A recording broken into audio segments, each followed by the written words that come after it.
Welcome to another lesson on GoGuardian. Now that you have learned some actions you can take on individual student devices, we are going to learn how to perform whole class actions. On the main session dashboard, we are going to concentrate on the blue action bar and actions you can apply to multiple students or a whole class.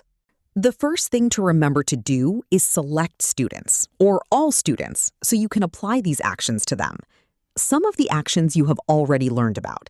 This includes opening tabs, locking devices, and excluding students. Here, you can just perform those actions on a larger multi-student or whole class scale. Next to the actions we've already learned about is the option to apply a scene. Technically, you can do this using the button or the drop-down menu. A scene is something that we will learn to create in a separate lesson. It is essentially a list of websites that you allow students to visit during class or block students from visiting during class.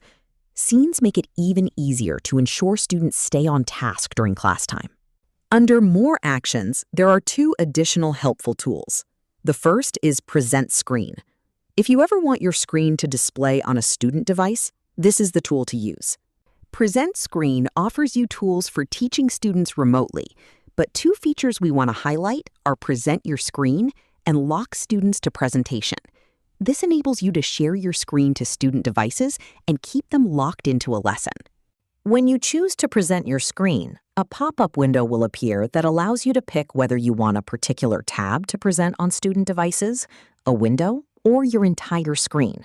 Since you can do this from your interactive panel in the classroom, sharing the board with students is also a possibility.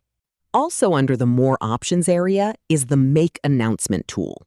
Just like you can send an announcement to one student, using this tool you can send a message to multiple students or the whole class. Simply select the students you want to send the announcement to. Then enter your announcement message. Applying actions to an entire class makes managing the one-to-one learning environment easier.